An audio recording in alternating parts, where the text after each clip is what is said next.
Madam 10 টাকা। বুঝলাম না আপনার সমস্যা কি? হ্যাঁ, তখন আমি গেটের সামনে দেখলাম আপনি হাত পাতলেন, আবার হাত নিয়ে গেলেন, এখন আবার সেম কাজটা করতেছেন। ভাবি আপনারা বললো সোফায় বসতে, কিন্তু আপনি নিচে বসতে গেলেন। আচ্ছা, কি হয়েছে বলেন তো আমার একটু। কই কিছু না তো। সমস্যা কোনো? না না, আমার কাছ থেকে কিন্তু কোনো কিছু লুকানোর চেষ্টা করবেন না, আমি বলতেছি। বললাম তো কিছু না। আচ্ছা, ভাই আর ভাবি বললো আপনি ব্যবসা করেন। আপনার ব্যবসাটা কিসের? করি ব্যবসা করি করি। সত্য কথা বলতে বলছি। বললাম তো ব্যবসা করি। ব্যবসা করেন আমি তো বুঝতে পারছি, কিসের ব্যবসা করেন সেটা জিজ্ঞাসা করছি। উম, ব্যবসা আসলে আমি ভিক্ষা করি। কি কি কি বললেন আপনি? ভিক্ষা করি।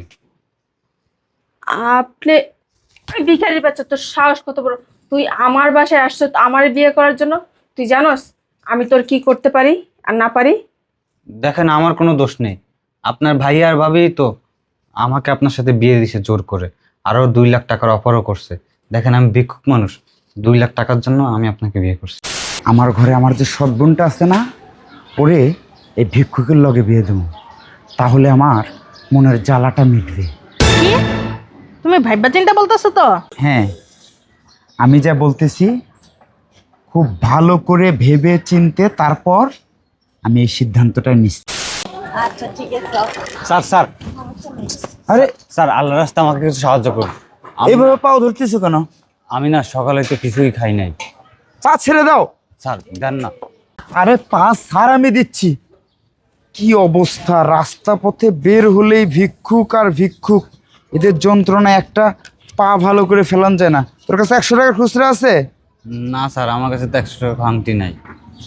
আমার কাছেও তো খুচরা নাই। আচ্ছা নে ধর, স্যার 100 টাকাই রেখে দেবো? 100 টাকা রেখে দে। আচ্ছা স্যার ঠিক আছে।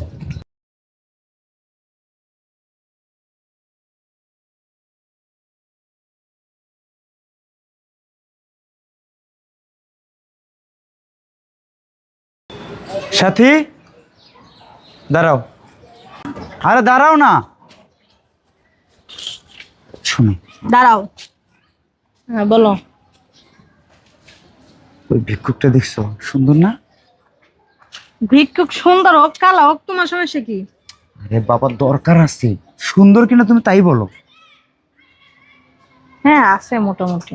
শোনো, আমার ঘরে আমার যে সৎ বোনটা আছে না, ওরে এই ভিক্ষুকের লগে বিয়ে দেবো, তাহলে আমার মনের জ্বালাটা মিটবে। কি তুমি ভাইবা চিন্তা বলতেছো তো? হ্যাঁ, আমি যা বলতেছি খুব ভালো করে ভেবে চিনতে তারপর আমি এই সিদ্ধান্তটা নিচ্ছি। আমি ওই ভিক্ষুককে দিয়েই ওর বিয়ে দিয়ে ছাড়বো, তাহলে আমার মনের যে জ্বালা আছে না, এটা মিটবে। তুমি চলো আমার লগে, ওই ভিক্ষুকের কাছে যাবো, আসো। যাক, এতদিনে গাধার মাথায় বুদ্ধি আইছে। আচ্ছা, ভিক্ষুক যদি রাজি না হয়? কারে কিভাবে রাজি করাইতে হয় সেটা আমার ভালো করে জানা আছে। শোনো, তুমি তাহলে যে ভিক্ষুকের সাথে একটা ডিল করো। যা করার সেটা আমার মাথায় আছে, তুমি শুধু আসো।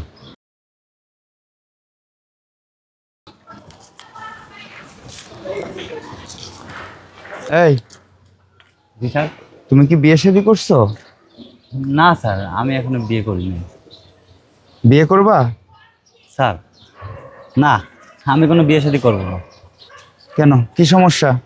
স্যার, ভিক্ষা করে যে টাকা পাই তার নিজেরই চলতে কষ্ট হয়, আবার বিয়ে করে তাকে কি খাওয়াবো বলেন? তাছাড়া স্যার, আমার মতো একজন ভিক্ষুককে কে মেয়ে দিবে বলেন? শোনো, আমি তোমাকে বিয়ে দেব। স্যার আপনি এসব কি বলতেছেন? স্যার আপনি কি আমার সাথে মজা লন? আরে না, আমি তোমারে বিয়ে দেব, তোমার চলার জন্য যে টাকা লাগে সব টাকা আমি দেব, তাতে তুমি রাজি? স্যার মজা করেন না তো, আপনি এখান থেকে যান। মজা না, এলো এখানে 2 লক্ষ টাকা আছে, ধরো। 2 লক্ষ টাকা স্যার? হ্যাঁ, আমি তোমাকে আমার বোনের সঙ্গে বিয়ে দেব, তুমি ওঠো। আরো স্যার। টাকা দিমু। স্যার লাগলে আরো দেব।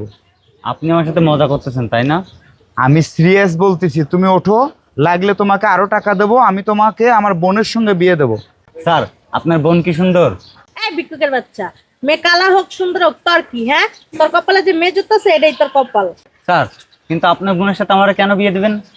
তোর এত কিছু বুঝতে হবে না, তুই আমার সঙ্গে চল। ওঠ ওঠ, তোর থালা বাটি নে। আচ্ছা স্যার, ঠিক আছে, চল আমার সঙ্গে।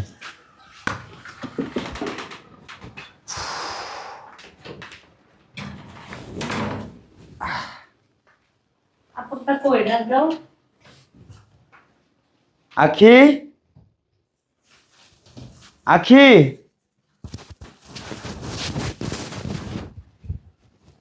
জি ভাইয়া, ডাকছো? হ্যাঁ ডাকছি, বস। তোমরা না বাইরে গেলা? হ্যাঁ কাজ শেষ হয়েছে, বস। আচ্ছা। তুই তো বড় হয়ে গেছস, তোর তো ভালো মন্দ সব আমাকে দেখতে হয়। তা আমি ভাবছি তোর বিয়ে দিয়ে দেব, কি বলিস তুই তাতে? ভাইয়া তুমি যেটা ভালো মনে করবে ওইটাই তো করবা, তাই না? আমি তো তোমাকে কখনো বড় ভাইয়ের চোখে দেখি নাই, সবসময় আমার বাবার আসনে রাখছি। এখন তোমার যেটা ভালো মনে হয় তুমি ওইটাই করো, আমার কোনো আপত্তি নেই। আচ্ছা শোন, তোর জন্য একটা আমি ছেলে দেখছি, ছেলেটা দেখতে মাশাআল্লাহ অনেক সুন্দর। তাহলে ছেলেরা ভিতরে নিয়ে আসি নাকি? যাও তুমি নিয়ে আসো।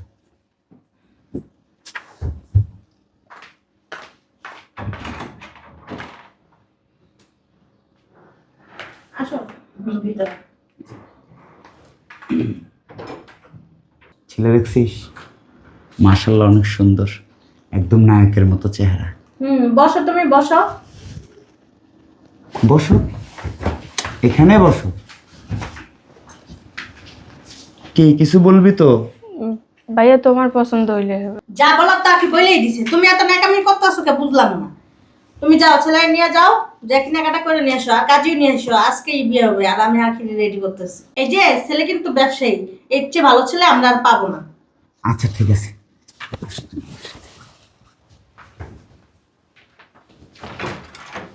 আসো তুমি।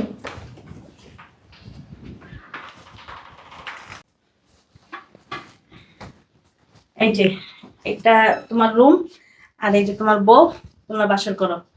এই যে ননদিনী, আমি তাহলে আসি। হ্যাঁ, যাও। ম্যাডাম 10 টাকা। বুঝলাম না আপনার সমস্যা কি? হ্যাঁ, তখন আমি গেটের সামনে দেখলাম আপনি হাত পাতলেন, আবার হাত নিয়ে গেলেন, এখন আবার সেম কাজটা করতেছেন। ভাবি আপনারা বললো সোফায় বসতে, কিন্তু আপনি নিচে বসতে গেলেন। আচ্ছা, কি হয়েছে বলেন তো আমার একটু। কই কিছু না তো। সমস্যা কোনো? না না। আমার কাছ থেকে কিন্তু কোনো কিছু লুকানোর চেষ্টা করবেন না, আমি বলতেছি। বললাম তো কিছু না। আচ্ছা, ভাই আর ভাবি বললো আপনি ব্যবসা করেন, আপনার ব্যবসাটা কিসের? করি, ব্যবসা করি করি। সত্য কথা বলতে বলছি। বললাম তো ব্যবসা করি। ব্যবসা করেন আমি তো বুঝতে পারছি, কিসের ব্যবসা করেন সেটা জিজ্ঞাসা করছি। ব্যবসা আসলে আমি ভিক্ষা করি। কি কি কি বললেন আপনি? ভিক্ষা করি। আপনি ওই ভিখারির বাচ্চা, তোর সাহস কত বড়!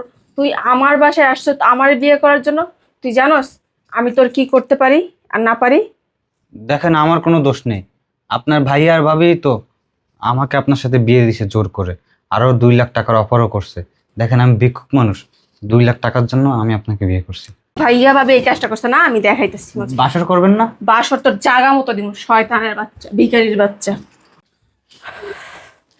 ভাইয়া, ভাবি, ভাইয়া। কি হয়েছে, এত রাত্রে আবার চিল্লাচিল্লি করতেছিস কেন? কি হয় নাই আমার সেটা বলো তোমরা, আমার সাথে এই কাজটা কেন করলা?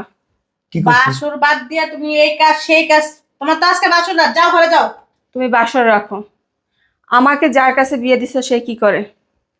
সে বিজনেসম্যান। তুমি ভাইয়া ভালো করে জানো, ছোট থেকে কিন্তু আমি মিথ্যা কথা বলা পছন্দ করি না। এখানে মিথ্যের কি আছে? ছেলে ভালো, দেখতে সুন্দর, ব্যবসা করে, তাই তোর সঙ্গে বিয়ে দিয়ে দিছি। তুমি যদি এখন নিজের মুখে সত্যি কথা না বলো, আমি যদি সত্যিটা বলি, তাইলে কিন্তু আমার থেকে খারাপ কেউ হবে না। তুমি ভালো করে জানো আমি চেতলে কি কি হইতে পারে আর না হইতে পারে। কি সমস্যা, তোমার কি ছেলে পছন্দ হয় নাই? ছেলে করে কি সেটা জিজ্ঞাসা করছি আমি। ছেলে ভিক্ষা করে। ছি ভাইয়া ছি, তুমি এই কাজটা কিভাবে করলা? আমি তো তোমাকে কখনো বড় ভাই মানি নাই, সবসময় আমার বাবার আসনে বসায় রাখছি, সবার কাছে পরিচয় দিচ্ছি তুমি আমার বাবা, বড় ভাই না। আজকে যদি তোমার নিজের সন্তান হইতো এই কাজটা করতে পারতা? আমার যদি ভালো নাই লাগতো তুমি ডিরেক্ট বলে দিতে পারতা, বোন তোরে আমরা পালতে পারবো না, তুই আমাদের উপরে বোঝা। আমি আপনার ইচ্ছা চলে যেতাম, আমার তো শিক্ষিত বানাইছে, আমি পড়াশোনা জানি। আমার সব সময় এই বুকটা জ্বলে। আমার নিজের জ্বালানো কমানোর জন্য আমি তোর এই কাজটা করছি, ভিক্ষুকের সঙ্গে তোর বিয়ে দিছি। আমি ঠিক কাজটাই করছি, উচিত কাজটাই করছি। আচ্ছা তুমি ঠিক কাজ করছো, উচিত কাজ করছো, আমি বুঝতে পারছি, কিন্তু আমার অপরাধটা কি সেটা বলো। অপরাধ আছে। আমার মা যখন মারা গেছে তখন তোর মাকে বিয়ে করছে আমার বাবা। আর সে সময় আমার বাবা না আমাকে 1% জমি আমার নামে লিখে দেয়নি, সব জমি তোর মায়ের নামে লিখে দিছিল। সেই জমি আজকে মালিক তুই, কারণ তোর মা তো মারা গেছে। আর এই জন্যই আমি তোর একজন ভিক্ষুকের লগে বিয়ে দিছি। ও আচ্ছা ভাইয়া, তোমার যখন সম্পত্তির দরকার ছিল তুমি তো আমারে বলতে পারতো, তাই না? আচ্ছা তুমি দাঁড়াও, আমি আসতেছি 1 মিনিট। হ্যাঁ কইলেই হ্যাঁ দিয়ে দিত। হ্যাঁ একদম সরল সোজা মানুষটা করছে। দলিলটা একবার দেখো ভাইয়া, কার নামে মিল করা। নাটক করার দরকার নেই। আমি না ভাবি তোমার সাথে কথা বলতেছি না, ভাইয়া দেখুক তারপর আমি সবটা বলতেছি। তোমার ভাইয়া সবই জানে এই সম্পত্তি তোমার নামে। ভাবি সব সময় না সব জানা সঠিক হয় না, এটা মাথায় রাখবা। কি দেখতেছো বুঝলাম না। মানে তুই সব সম্পত্তি আমার নামে লিখে দিছিস? হ্যাঁ ভাইয়া, আমি সব সম্পত্তি তোমার নামে লিখে দিছি, কারণ আমি একটা মেয়ে মানুষ। আমি এত জায়গা সম্পত্তি বাড়ি গাড়ি দিয়ে কি করব? আমি 2 দিন পরে পরের সংসারে চলে যাবো এটা ভেবে। কিন্তু তুমি আমার ভাই, তোমার যদি কিছু না থাকে তুমি ভবিষ্যতে কি করবে? তোমার একটা ছেলে মেয়ে নিলে তোমার ভবিষ্যৎ আছে, তাই না? ওইটা ভেবে আমি আগের থেকে সব কিছু তোমার নামে লিখে রাখছি। কিন্তু তুমি যে ভাই এই কাজটা করবে আমি কখনো ভাবতে পারিনি। তুই তো এটা আমাকে কখনো বলিসনি আগে। ভাইয়া বলি নাই, বলতাম, বলার মতো সুযোগ আসলে অবশ্যই, কিন্তু এর আগে যে সবটা উলট পালট হয়ে যাবে আমি কখনো বুঝতে পারিনি ভাইয়া। শোনো ভাইয়া, আমি না তোমাকে অনেক ভালোবাসি। তুমি হয়তো বা আমার সৎ বোন হিসেবে দেখতে পারো, আমি কিন্তু কখনো তোমাকে সৎ ভাই হিসাবে ভাবিনি। আমি সবার কাছে পরিচয় দিছি তুমি আমার আপন বড় ভাই। অনেকেই বলতো এ তোর সৎ ভাই, এ কোনো ভাইয়া ভাইয়া বলে পাগল হয়ে যাস, এই মহিলারে কেন তো ভাবির পরিচয় দেস, যেখানে যাস কেন নিয়ে যাস। আমি না তখন সবার মুখে জামা গৈসা দিতাম যে আমার ভাবি, আমি বুঝবো কে সৎ কে আপন, তোদেরকে কখনো জিজ্ঞাসা করব? আমার রক্ত আমার থাকবে। যাই হোক ভাইয়া, যেটা করছো না খুব ভালো করছো। তবে তুমি আমার যার সাথে বিয়ে দিছো না আমি তার সাথেই থাকবো, কিন্তু তোমার বাসায় না। সে যদি আমার নিয়ে গাছতলায় থাকে আমি গাছতলায় থাকবো, যদি সে বলে আখি তোমার রাস্তায় থাকতে হবে, তাও ভাই আমি রাস্তায় থাকতে রাজি, কিন্তু আর কখনো তোমার বাসায় আসবো না। তুমি তো আপদ মনে করছিলা, তবে ভালো থাকবে ভাইয়া, আর কখনো বিরক্ত করতে আসবো না। আখি আখি শোনো, সব দোষ তোমার, তোমার অতিরিক্ত লোভ। এত লোভ না ভালো না, বুঝছো? এটা কি করলাম আমি সাথে? আখি আমাকে এত ভালোবাসে, আখি তার সব সম্পত্তি আমার নামে লিখে দিছে। তুমি তো সম্পত্তি চাইছো, তো তোমার সম্পত্তি দিয়ে দিছে, তুমি সম্পত্তি নিয়ে থাকো। আচ্ছা আপনার সাথে খারাপ ব্যবহার করার জন্য আমি দুঃখিত, আপনি কিছু মনে করেন নাই তো?